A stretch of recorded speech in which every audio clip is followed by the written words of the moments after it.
मेनू दिखाओ। उपन्यास ऑनलाइन पूरा पढ़ें। उपन्यास बिन। उपन्यास सर्वनाश का लोहार अध्याय 461। सौदे और शेयर। गुना नोबेल बिन स्टोर में विशेष ऑफर के साथ आपका स्वागत है। उपन्यास से संबंधित उत्पादों पर सर्वोत्तम डील पाने के लिए यूआरएल पर प्रोमो कोड 6B95HKJN का उपयोग करें। शॉपिंग का आनंद लें। सर्वनाश का लोहार C461 deals and shares pub future द्वारा विज्ञापन। अध्याय 461 सौदे और शेयर। मेरा नाम एल्बर्ट है। मैं चेस के धर्मतंत्र से संबंधित विषयों पर मुख्य शोध करता हूं। सेठ के राजकुमारी के पीछे शोध संस्थान में प्रवेश करने के बाद बूढ़े व्यक्ति ने शर्मीलेपन से अपना परिचय दिया। सेठ स्मिथ लोहार ने संक्षिप्त रूप से अपना परिचय दिया और चारों ओर देखता रहा। ये प्रयोगशाला एकदम साफ सुथरी थी। दीवारों पर सैकड़ों दराजों वाली बड़ी अलमारियां और औषधालय की अलमारियां लगी हुई थीं। लंबे कमरे के बीच में कीमिया या जादू टोने जैसी अलग-अलग तरह की विद्याओं के लिए कई काम की मेजें रखी हुई थीं। उनमें से एक के बीच में एक अच्छी तरह से तैयार किए गए स्टैंड पर वह डंडा रखा हुआ था जिसे सेठ ने उन्हें शोध के लिए उधार दिया था। उस तलवार की तरह डंडा भी एक हाथ से बनाया गया था। जहां तलवार के मुठ में देवदूत का हाथ शामिल था, वहीं डंडे पर यह नोक पर था। शरीर एक साफ धातु की छड़ थी और यह एक विचित्र हाथ में समाप्त होती थी, जो एक आंख की पुतली को कसकर जकड़े हुए थी। ये परी की बैंगनी चमकती आंखों में से एक थी जिसे सेठ ने जादूगर के कर्मचारियों के नाभिक में बदल दिया था। एल्बर्ट ने गर्व से उसे और राजकुमारी को अपने शोध के परिणाम समझाए। सबसे पहले, कर्मचारियों का उपयोगकर्ता पर कोई नकारात्मक प्रभाव नहीं पड़ता है। हम जिन शक्तियों की पुष्टि करने में सक्षम थे, वे इस प्रकार थीं। जादू की शक्ति में 35% की वृद्धि, जो भीड़ नियंत्रण मंत्र के मामले में 65% तक बढ़ जाती है। इसके अलावा, ये सफलता की बदलती संभावनाओं के साथ धातुकरण, उत्तोलन, कौशल अवरोध, बर्सक और दास्ता के जादू प्रदान करता है। यहाँ हमने ये सब आपके लिए लिखा है। उसने दोस्ताना अंदाज में कहा और सेठ को कुछ दस्तावेज दिए।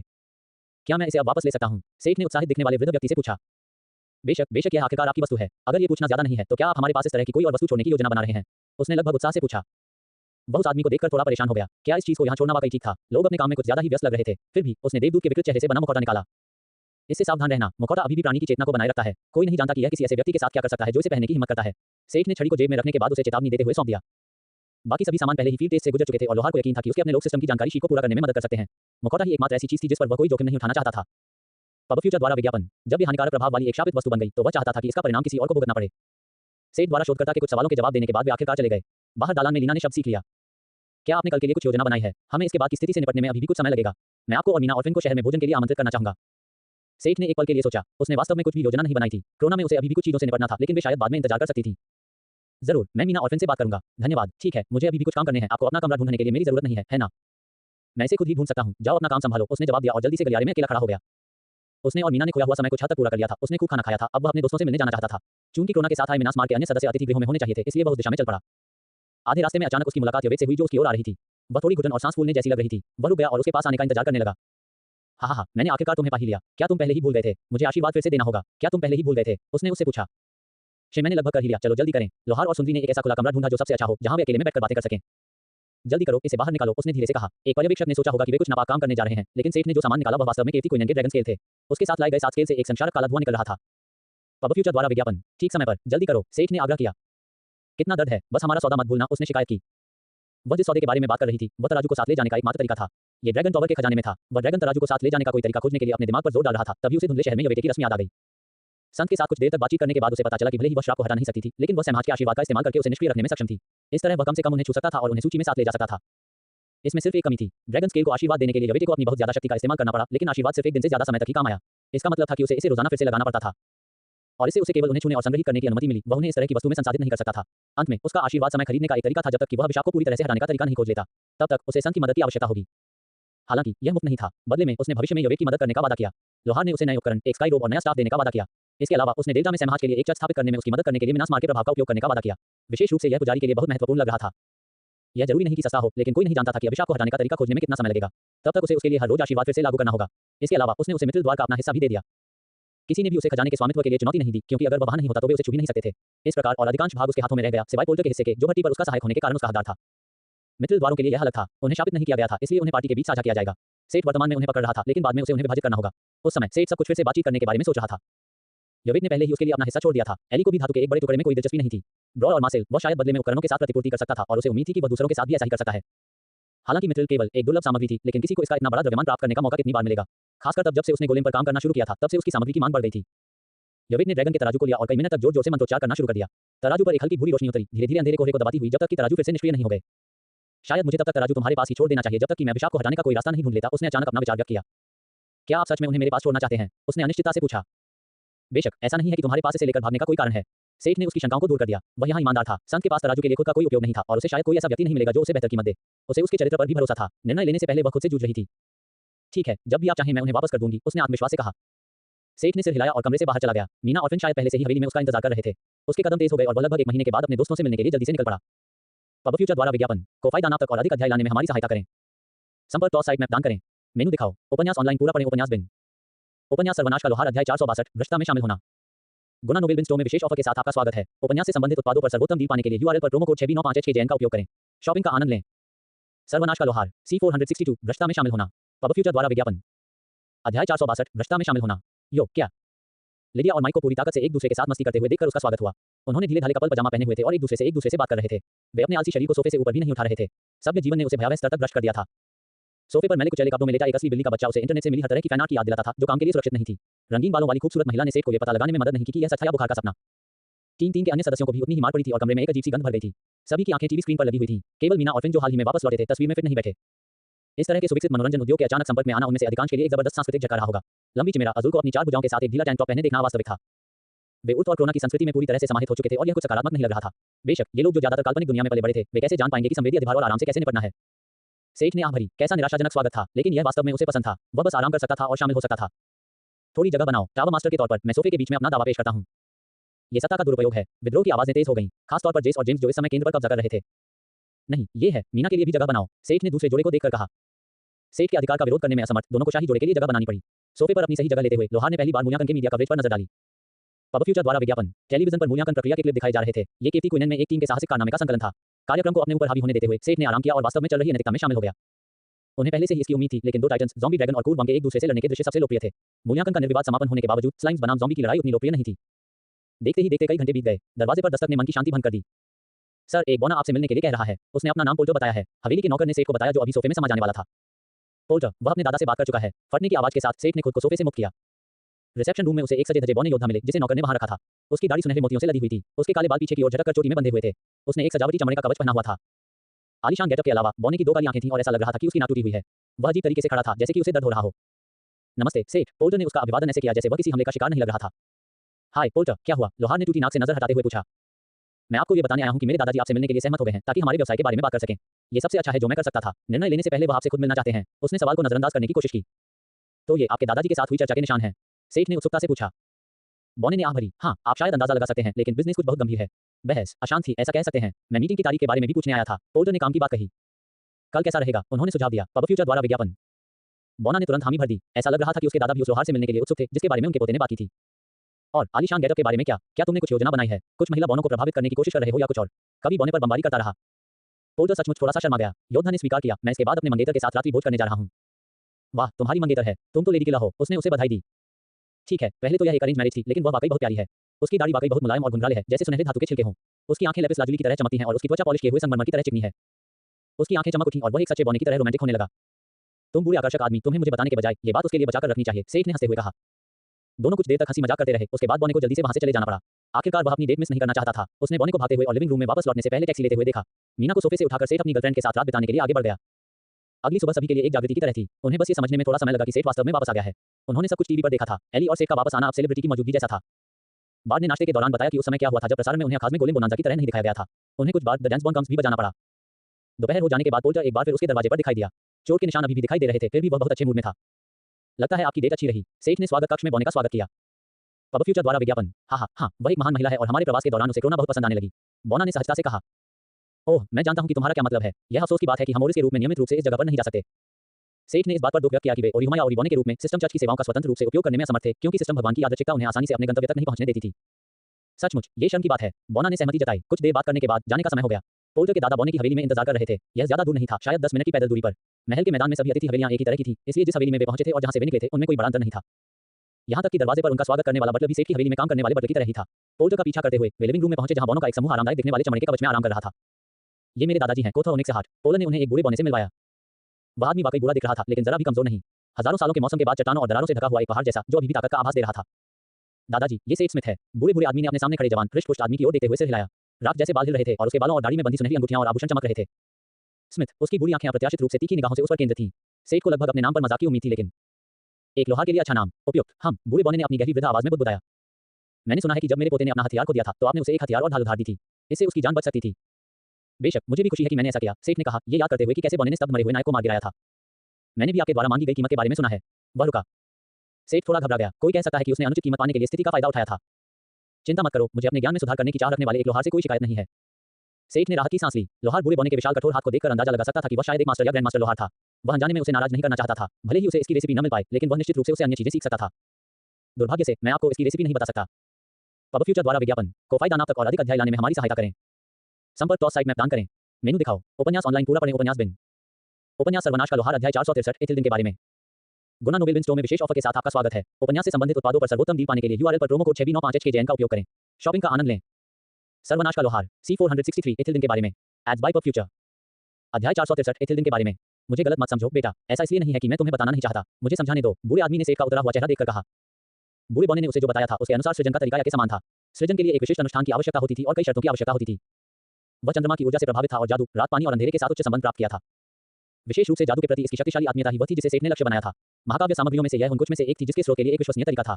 यह एक बेहतरीन ऑलराउंडर सामग्री थी जो हथियारों और जादू के लिए उपयुक्त थी। लेकिन जब गोलेम के निर्माण की बात आई तो यह नियंत्रण सरणियों और संरचनाओं के लिए अधिक उपयुक्त था। जादू जितना बेहतर होगा, गोलेम की चाल और सजगता उतनी ही बेहतर होगी। कोठार ने बताया कि वह भी दुनिया के बीच के अंतरों से काफी परेशान था। उनके ग्रहलोक में सृजन का रहस्य बहुत कीमती था, लेकिन विदेशी दुनिया में यह तकनीकी रूप से बेकार था। बनाने का तरीका हर दुनिया के लिए अद्वितीय था। पहली शर्त यह थी कि उस दुनिया में एक चांद होना चाहिए। कुछ दुनियाएं बिना चांद वाली थीं और कुछ दुनियाएं ऐसी भी थीं जिनमें बहुत सारे चांद थे। हर चांद अलग होता है और अगर एक से ज्यादा चांद होते तो यह और भी जटिल हो जाता। सबसे खराब स्थिति, चंद्रमा होने पर भी इसे बनाना संभव नहीं हो सकेगा। विशिष्ट दुनिया के चंद्रमा के आधार पर हमेशा से ही आवेशन का तरीका अलग अलग रहा है।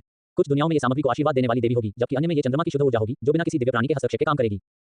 Ads by pub future. इन मतभेदों के कारण बूढ़े बौने के ज्ञान के काम करने की कोई गारंटी नहीं थी। अनुष्ठान के लिए एक महान रहस्य होने का कारण यह था कि दुनिया के आधार पर क्या काम करता है, ये पता लगाने में बहुत समय और संसाधन लगते थे। यही कारण था कि कोठार उसे उठ पर निर्माण करने में मदद नहीं कर सका। हालांकि मैंने आपकी मदद करने के लिए एक और तरीका सोचा है। हम आपके लिए स्रोत जुटाएंगे। जब तक आप उपलब्ध कराते रहेंगे हम आपके साथ 10:1 की दर से इसका आदान प्रदान करेंगे। 8 बार के लिए 10 बार। बौने ने आखिरकार अपना प्रस्ताव रखा। सेठ ने आश्चर्य से बौने की ओर देखा। ये वास्तव में इसे स्वयं बनाने का तरीका जानने से बेहतर था। उसे आवश्यक सुविधाएं बनाने की आवश्यकता नहीं होगी। नीलामी घर से इसे खरीदने की तुलना में यह उसके लिए अविश्वसनीय रूप से सस्ता था, जहां ये लगभग कभी नहीं दिखाई देता। लेकिन इससे तुम्हें क्या मिलेगा? उसने पूछा। ये प्रस्ताव इतना अच्छा था कि उसे संदेह नहीं हुआ।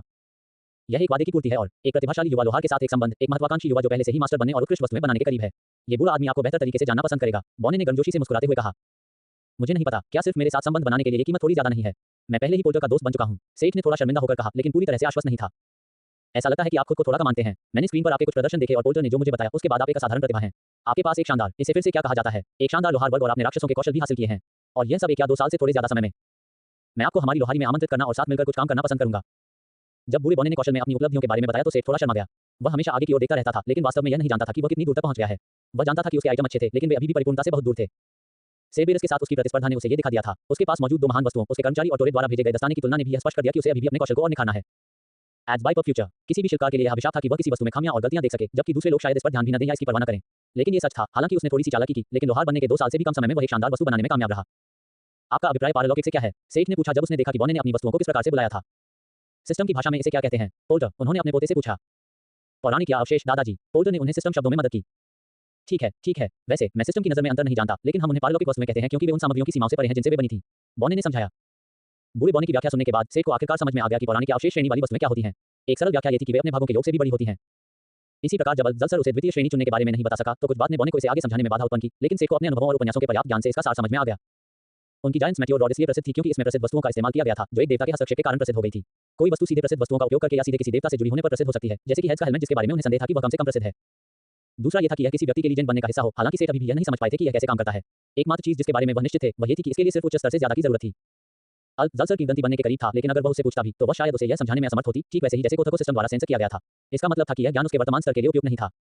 अब वह और अधिक जानने की कोशिश कर सकता था और यह पता लगाने की कोशिश कर सकता था कि लीजेंड क्या थे या फिर इसे अभी के लिए स्वीकार कर सकता था और अपने स्तर के बढ़ने का इंतजार कर सकता था। हालांकि यह ऐसा निर्णय नहीं था जो उसे अभी लेना था। उसने इसे बात के लिए टाल दिया।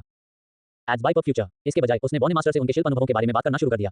अपने दैनिक जीवन में उसने कभी नहीं सोचा होगा कि वह एक बूढ़े बौने को एक विशेष हथियार, आभूषण या कवच के टुकड़े को बनाने की अपनी प्रक्रिया के बारे में उत्सुकता से सुनेगा। जैसे ही वह खुशी से सुनता रहा उसने अपने दिमाग के पीछे कुछ अधिसूचना की आवाज सुनी। ये सही था और मैं उसकी प्रवीणता थोड़ी बढ़ गई। विशेष रूप से बाद वाला जो कुछ स्तरों से पीछे था उसने काफी हद तक प्रवीणता हासिल की, लगभग स्तर 4 तक पहुंच गया। बदले में सेठ ने अपने अनुभवों के बारे में भी बात की, खासतौर पर नक्काशी और शिल्पकला में राक्षसी गाथा गीतों के बारे में। उन्होंने महसूस किया कि इसके बारे में बात करके उन्हें न केवल पुराने मास्टर से अंतर्दृष्टि मिली, बल्कि उन्होंने अपने अनुभवों को बताते हुए खुद की नई अंतर्दृष्टि भी हासिल की। ये सब सीधे तौर पर दक्षता में वृद्धि के रूप में नहीं आए, लेकिन सेठ को लगा कि उसकी समझ में थोड़ा सुधार हुआ है। जब वे बात कर रहे थे तो सेठ को एक विचार सूझा। मास्टर कोथर, मुझे यकीन है कि पोल्टर ने आपको होके ड्रैगन अभिशाप के बारे में बताया होगा। क्या आपके पास अभिशाप को हटाने का कोई तरीका था? सेठ ने सवाल छोड़ दिया। बूढ़े बौने ने सोचा, ड्रैगन की मृत्यु से उत्पन्न अभिशाप को कैसे हटाया जाए। अल्पविराम। अंकल आंद्रे कैसे हैं? लीना ने शाम को भोजन के दौरान अपने भाई से पूछा। हॉर्विग ने आह भरी। वह भी ठीक हो रहा है, उसने उदास चेहरे के साथ उत्तर दिया। लीना ने भी नीचे देखा। यह सच था कि रक्सूर्य ने अंतिम लड़ाई में बाधा डाली थी, लेकिन कीर्ति क्वीनन पर जो बात वास्तव में निर्णायक थी वह थी स्पैटिया का हस्तक्षेप। एक लीजेंड को बेशर्मी से भेजकर क्रोना ने एक अलिखित नियम तोड़ा था। लीजेंड खिलाड़ियों को उन दुनियाओं में भेजना गलत माना जाता था जो पाथवर्क्स में हाल ही में जोड़ी गई थी। यह सिस्टम द्वारा सीधे लागू नहीं किया गया था। सिस्टम की तरफ से लेजेंड्स को विदेशी दुनिया में केवल मामूली दिवस का अनुभव होगा। हालांकि वे बहुत शक्तिशाली थे, लेकिन वे अपनी सुरक्षा को कम नहीं कर सकते थे क्योंकि अभी भी अराजक दुनिया उनके लिए भी खतरनाक हो सकती थी। फिर भी किंवदंतियों को न भेजना कई अलग-अलग बहुआयामी गुटों के बीच एक मौन समझौते की तरह था। बेशक अगर कोई उन्हें गुप्त रूप से भेजता है तो कोई भी आगे नहीं बढ़ेगा और उन्होंने कोई सबूत नहीं छोड़ा। हालांकि क्रोना ने अपने लोगों को बचाने के लिए खुले तौर पर ऐसा किया था। इससे स्पेटिया को अपने कुछ लोगों को भेजने का बहाना मिल गया। सूर्य देवताओं के अलावा आंद्रे को भी पीछे हटने के दौरान बचाव करते समय कुछ गंभीर चोटें लगी थी। अब शीर्ष स्तर के चिकित्सकों की एक टीम उसे जीवित रखने और धीरे धीरे ठीक होने में मदद करने के लिए दिन रात काम कर रही थी। एक हल्के फुल्के अंदाज में पिता एक सप्ताह में मूल्यांकन के परिणामों की घोषणा करेंगे। ये थोड़ा सा स्पॉइलर हो सकता है, लेकिन आप जीत गए। अपनी जीत के मद्देनजर आपको तब तक अपना मन बना लेना चाहिए। क्या आप उर्थ में रहना चाहते हैं या आप एक छोटे से शांतिपूर्ण राज्य का उत्तराधिकार चाहते हैं? राजकुमारी ने उलझन भरा चेहरा बनाया। एड्स बाय पर फ्यूचर को फायदा तक और अधिक अध्याय लाने में हमारी सहायता करें। संपर्क टॉस साइट मैप दान करें। मेनू दिखाओ। उपन्यास ऑनलाइन पूरा पढ़ें। उपन्यास बिन उपन्यास सर्वनाश का लोहार अध्याय 464 कहीं और 12।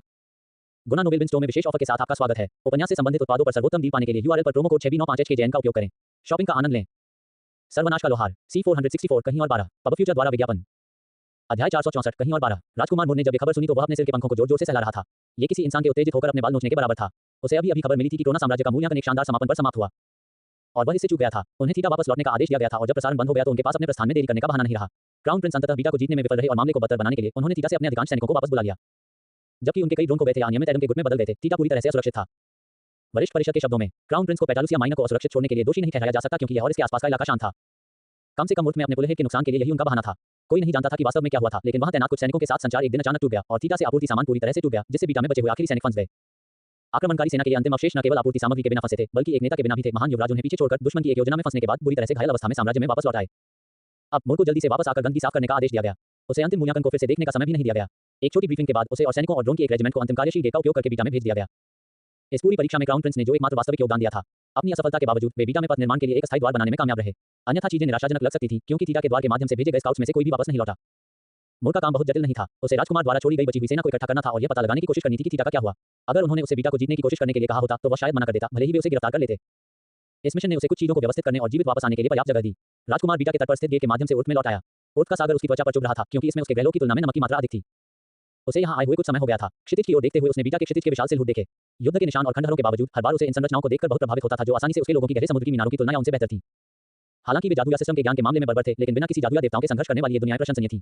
बाहरी तौर पर इनमें से सिर्फ एक शहर ही क्रोना साम्राज्य की राजधानी के बराबर था और शायद अपने चरम पर ज्यादा लोगों को रखता था। एड्स बाय पर फ्यूचर एल्डर काउंसिल की संकीर्णता पर विलाप करते हुए वह जमीन पर पहुंचा। उसके पीछे पीछे उसे सहायता के लिए दी गई सेना भी आई। पाटलुसिया मैग्ना उनका नामकरण का भाव उनकी महत्वाकांक्षाओं और बहानों से भी अधिक दयनीय था। सुरक्षा पैरामीटर को सुरक्षित करें। उन बिखरे हुए सैनिकों की तलाश के लिए स्काउट्स भेजे जो अभी भी हमारे प्रति वफादार हैं। उन्होंने अपने अधीनस्थों को आदेश दिया।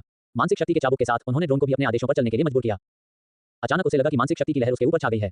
उसे भी उसका दबाव झेलने में थोड़ी परेशानी हो रही थी। उसके आसपास के सैनिक और ड्रोन डर के मारे ऐसे खड़े हो गए मानो जम गए हों। यह जरूरी नहीं होगा, आप पहले से ही घिरे हुए हैं, एक आवाज ने कहा और उनके चारों ओर रेत से दुश्मनों की कतारें उभर आईं। कुछ मरमेन थे, कुछ ड्रोन थे और अन्य मिश्रित विशेषताओं वाले अजीबोगरीब चिमेरा थे। एडम, मुझे लगता है, मुर ने कहा, घात पर कोई प्रतिक्रिया नहीं दिखाते हुए। हाँ, तुम्हें प्रिंस मुर होना चाहिए, है ना? वह मरमैन जिसने थीटा पर विजय प्राप्त की थी। एडम की आंखें उस पर टिकी थीं। ये पहली बार था जब मुर ने इस आदमी को आमने सामने देखा था। बाहर से वह लगभग एक जलपरी जैसा दिख रहा था, लेकिन कुछ गड़बड़ थी। यह अजीब था और मुर इसे वर्णन करने में असमर्थ था, लेकिन ये स्पष्ट था कि वह असली जलपरी नहीं था। जलमानव राजकुमार ने अपना गाल खुजाया और कुछ बोल नहीं पाया। मैं इसे विजय नहीं कहूंगा। जब हम पहुंचे तो शहर लगभग खाली था। इसे शांतिपूर्ण कब्जा भी कहा जा सकता है। सच में, उसने बुदबुदाया। तुम बहुत ही शांतित लग रहे हो, जबकि तुम अपने दुश्मन के हाथों में पड़ गए हो। एडम ने मुर के रवैये पर टिप्पणी की और तिरछी आंखों से उसकी ओर देखा। मेरा मतलब है, क्या हम दुश्मन हैं? मुर ने कमरे में एक साहसिक बयान दिया। आश्चर्यचकित होकर एडम ने अपना हथियार नीचे कर दिया। हो, विस्तार से बताओ। उसने राजकुमार को जीवन का एक पट्टा दिया। मुर ने आह भरी। ये काफी मुश्किल काम था क्योंकि राजकुमार को एडम की मंशा के बारे में केवल एक मोटा-मोटा अंदाजा था। संकर एक प्रयोग का परिणाम था जो मनुष्यों ने अपने लोगों पर किया था। कोई सोच सकता है कि वह उनके खिलाफ द्वेष रखेगा, लेकिन इसके बजाय एडम राजकुमार की विफलता में सबसे बड़ा योगदानकर्ता के रूप में खड़ा था। आपके पास शायद हमसे नफरत करने का कोई कारण है क्योंकि हमने आपकी भूमि पर आक्रमण किया है और मैं यह नहीं कहूंगा कि हमने जो किया उसके लिए हमसे नफरत करना गलत है। मुर एक पल के लिए रुक गया। एड्स बाय पर फ्यूचर, लेकिन मैं और ये लोग सिर्फ सैनिक हैं जिन्होंने ये निर्णय नहीं लिया है। क्या तुम राजकुमार नहीं हो? क्या तुम्हें नहीं लगता कि अपनी तुलना एक सैनिक से करना थोड़ा बेतुका है? एडम ने उसे बीच में टोका। मुरात्मा व्यंग्य में हंस पड़ा। एक राजकुमार, हाँ, मुझे शाही खून विरासत में मिला है, लेकिन इसका मतलब ये भी है कि मैं केवल आदेशों का पालन कर सकता हूँ।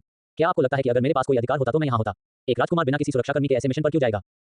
एडम ने राजकुमार के साथ आई रेजिमेंट को देखा, लेकिन उन्हें शाही रक्षक नहीं माना जा सकता था। राजकुमार सच बोल रहा था। शंकर अभी भी विचारों में डूबा हुआ था। मुर लगातार चिल्ला रहा था। अगर मैं प्रभारी होता तो मैं इस मूर्खतापूर्ण विस्तार योजना पर संसाधन बर्बाद नहीं करता। ये परिषद के उन अक्षम और मूर्ख लोगों के लिए भ्रष्टाचार और राज्य के भयानक प्रबंधन से ध्यान हटाने का एक तरीका है।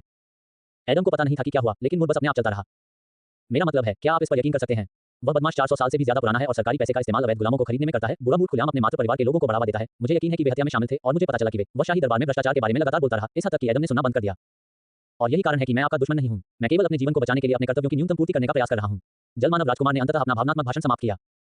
तो एडम ने ऊपर पूछा। बीच में ही उसने सुनने में अपनी रुचि खो दी थी और राजकुमार को उसके एक आलाप के साथ अकेला छोड़ दिया था। क्या तुमने सुना नहीं? मुर ने झल्लाकर पूछा। उसने इस भाषण में अपना सब कुछ झोंक दिया था। नहीं, इसे एक वाक्य में मेरे लिए संक्षेप में बताओ। शंकर ने बस आदेश दिया। असल में हम सहयोगी हैं और यदि आप मेरी मदद करने के लिए सहमत हैं तो मैं वास्तव में जिम्मेदार लोगों से बदला लेने में आपकी मदद कर पाऊंगा। मुर अपने सामने मौजूद हाइब्रिड की ताकत को समझा नहीं पाया, शायद इसलिए क्योंकि उसे नहीं पता था कि उन लोगों ने उसके साथ क्या किया है जिससे वह इस स्थिति में आ गया है। हालांकि वह एक बात तो निश्चित रूप से जानता था, अगर वह एडम को अपने पक्ष में कर लेता तो एल्डर काउंसिल से छुटकारा पाना कोई सपना नहीं रह जाता।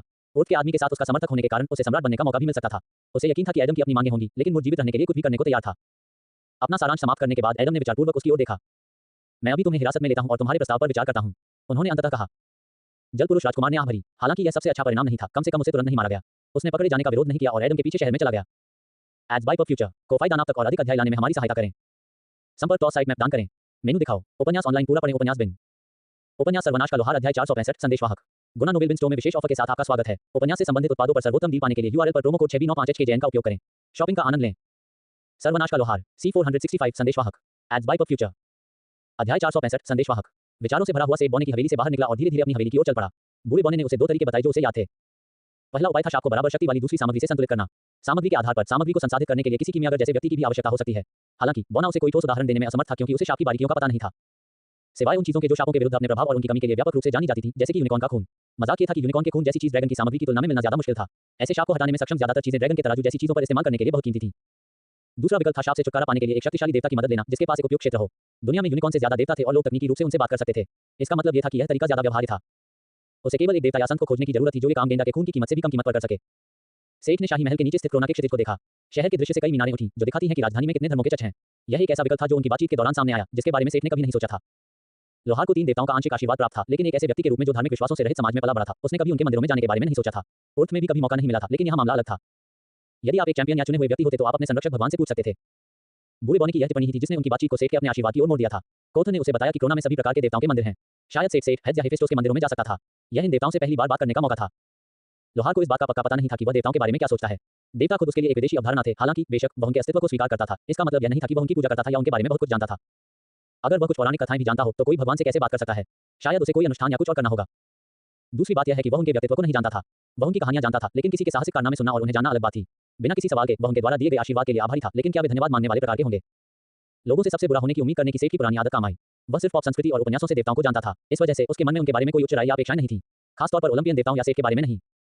उनके पास पहले से ही उनके मूल मिथकों के आधार पर सबसे अच्छी प्रतिष्ठा नहीं थी। लोहार आभारी था, लेकिन इतना आभारी नहीं था कि वह खुद को मिट्टी में फेंक दे या उनके पैर चूम ले। सेठ को इस बात पर पूरा भरोसा था कि उसने भगवान का दान पाने से पहले ही अच्छा काम किया था। Ads by future. शायद वह इतनी जल्दी आगे नहीं बढ़ पाता, लेकिन कुछ मामलों को छोड़कर उसे ऐसा नहीं लगा कि वह उनका कुछ भी कर्जदार है। फिर भी वह मदद मांगने के लिए वहां जा रहा था। विचारों में खोया हुआ वह अपने महल की ओर वापस चला गया, जहां उसे शाही परिवार का एक थका हुआ दूत मिला। जब सेठ ने परिसर में प्रवेश किया तो वह व्यक्ति उनके नौकर से बहस कर रहा था। जैसे ही दूत ने सेठ को देखा, वह उस पर टूट पड़ा। अंत में आपको मिला योजक चिन्ह। मुझे लगता है कि तुम काली के सामने हमारे छोटे लोहार के बारे में शेखी नहीं बघारोगे। सेठ ने हेडिस को चिढ़ाते हुए कहा। अराजकता के देवता को थोड़ा निराशा हुई क्योंकि वहां उतनी आग नहीं थी, लेकिन कुल मिलाकर वह अपने चैंपियन द्वारा मचाए गए विनाश और उत्पात से काफी संतुष्ट थे। हेड्स केवल रहस्यमय ढंग से मुस्कुराया और अपने विचार नहीं बोले। वह उसे उसके चेहरे पर क्यों नहीं फेंकेगा? उसका समर्पित चैंपियन जिसके पास एक ज़ोंबी ड्रैगन और मरे हुओं की एक विशाल सेना थी, एक क्राफ्टिंग क्लास में हार गया। भले ही सेठ उसका चैंपियन न हो, हेड्स उसे इसके बारे में चिढ़ाने का एक तरीका खोज लेगा। कमरे में सबसे अधिक संभावना हेफेस्टोस की थी क्योंकि इस बार पायथन और अन्य गोलेम ही केंद्र में थे, जबकि पिछले साहसिक कार्यों में ऐसा नहीं था। इस बार उनकी कला ही चमकने में सक्षम थी। अगर सेठ ने गोलेम को इसी तरह प्रशिक्षित करना जारी रखा और वे लेवलिंग करते रहे तो लोहार के पास एक भयानक ताकत होगी। अत्यधिक शक्तिशाली गियर बनाना एक बात थी, लेकिन दूसरों को आपके लिए लड़ने देना एक शिल्पकार होने का सच्चा लालित्य था। ऑटोमेटन साफ और परिष्कृत थे, नेक्रोमेंसर के बदबूदार मरे हुए या टैमस के गंदे जानवरों के विपरीत। यहाँ तक कि एक ड्रैगन भी विशाल ड्रैगन शिप का उत्पादन करता है और किसी को उनका ख्याल रखना पड़ता है। हालांकि उसे यह स्वीकार करना पड़ा कि जब से सेठ हेली के साथ घूमने लगा था, तब से उसकी स्लाइम के प्रति प्रशंसा बढ़ गई थी। भाई, क्या आपके पास इस पैमाने के व्यवसाय से निपटने का कोई तरीका है? हेमीज ने अचानक हेफेस्टोस से पूछा। सेठ के तीनों संरक्षक देवता चट्टान पर हो रही लड़ाई का विश्लेषण करने में व्यस्त थे, जबकि हेमीज ने अपना ध्यान वर्तमान पर केंद्रित रखा। ये सुनकर कि सेठ उनके मंदिरों में जाने की योजना बना रहा है, तीनों आश्चर्यचकित हो गए। बॉने ने जो कहा वह सही है। मुझे भी ड्रैगन की नाराजगी को किसी तरह से खत्म करना होगा या उसे तराजू से अलग करने की कोशिश करनी होगी। चूंकि हम सीधे हस्तक्षेप नहीं कर सकते, इसलिए मैं उसकी मदद नहीं कर पाऊंगा। हेड्स, यह एक मरे हुए ड्रैगन की नाराजगी है। क्या तुम मरे हुए को कुछ नहीं कर पाओगे? लोहार भगवान ने अंडरवर्ल्ड के देवता से बात की। शापित ड्रैगन स्केल्स। हेड्स ने बड़बड़ाया और वह फिर से मुस्कुराया। उसके पास एक मजेदार विचार था। नहीं, व्यक्तिगत रूप से मैं ऐसा नहीं कर सकता। मृतकों को शांत करना और उन्हें बुला देना लेते का काम है। आपकी तरह मेरे पास भी सीधे तौर पर अभिशाप का प्रतिकार करने का कोई तरीका नहीं है, लेकिन मुझे पता है कि कौन कर सकता है और हम एक ही पत्थर से दो पक्षियों को मार सकते हैं। As by future. सिस्टम के दायरे में खिलाड़ियों के साथ बातचीत करने के लिए उन्हें विशेष नियमों का पालन करना पड़ता था। यहाँ तक कि जब बात उनके चुने हुए लोगों की आती थी, वे केवल अपने संतों के साथ ही सीधे बातचीत कर सकते थे। अगर वे किसी कौशल के माध्यम के बिना किसी आस्तिक की सीधे मदद करना या उससे संवाद करना चाहते थे, तो इसके लिए एक समान खोज को पूरा करना आवश्यक था। ये सिस्टम भगवान के नियम थे। इससे ये सुनिश्चित हो गया कि भगवान अपने अनुयायियों को कैंडी की तरह पावर नहीं दे पाएंगे। एक पत्थर से दो शिकार। अंकल, मुझे मत बताओ। आपस में साजिशें करना बंद करो। तुम लोग क्या बात कर रहे हो? सेठ ने उत्सुकता से पूछा। हम अपोलो से सेठ की मदद करने को कहेंगे, हेडिस ने कमरे में कहा। हेमीज और हेफेस्टोस हैरान रह गए। सेठ चुपचाप सुनता रहा। क्या तुम्हें इस बात का यकीन है? अगर भाई को पायथन के बारे में पता चल गया तो? हेमीज ने अनिश्चितता से बुदबुदाया। यही कारण है कि हम उससे पूछते हैं। अगर उसे खुद ही पता चल जाए तो वह कुछ बेवकूफी कर सकता है, लेकिन अगर हम उसे सब कुछ समझा दें तो वह हमारे छोटे से लोहार को पसंद करने लगेगा, न कि उसे दुश्मनी करने लगेगा। हेड्स ने तीनों भाइयों में से जिम्मेदार की भूमिका निभाने के बारे में बताया। हेमीज अपने चाचा के प्रस्ताव के बारे में सोचते हुए चुप हो गया।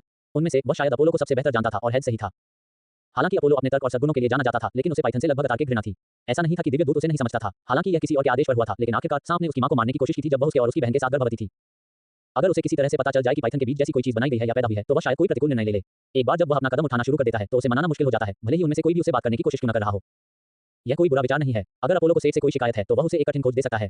हेफिस्टोस ने टिप्पणी की, उसे यकीन था कि समझदार अपोलो उन खोज को असंभव नहीं बनाएगा, अगर अपने दम पर नहीं तो उनके लिए। सेठ चुपचाप उन तीनों की बातें सुन रहा था। अपोलो व्यक्तिगत रूप से किस तरह का आदमी है, ध्यान रखें कि उसमें और छोटे सेठ में बहुत कुछ समान है। वह यहाँ एक और स्थायी अतिथि बन सकता है, उसने सोचा, हेमिस को देखते हुए जो उनके पॉकेट आयाम में मुफ्तखोरी करता रहता था। चिंता मत करो, अपोलो हेमिस जितना बेशर्म नहीं है। हेफिस्टोस ने बम गिराया। चोरों का देवता उसे केवल मुंह खोलकर देख सकता था। वह चौंक गया। हेमिस इस बात से इनकार नहीं कर सकता था कि वह सबसे प्रतिष्ठित व्यक्ति नहीं था, लेकिन उसने कभी उम्मीद नहीं की थी कि हेफिस्टोस उसे इस तरह की सूखी टिप्पणी के साथ बुलाएगा। इतना कठोर मत बनो, हेमिस के अपने काम हैं। क्या तुम जाकर अपोलो से कह सकते हो कि वह हमसे मिलने आए? हैरीज ने उस पर दबाव डाला और दूध से अपना काम करने को कहा। जरूर, हेमिस ने बुदबुदाया और एक चमकती हुई रोशनी में सिनेमा के आयाम से बाहर चला गया। एड्स बाय पर फ्यूचर को फायदा नाम तक और अधिक अध्याय लाने में हमारी सहायता करें। संपर्क +साइट में दान करें।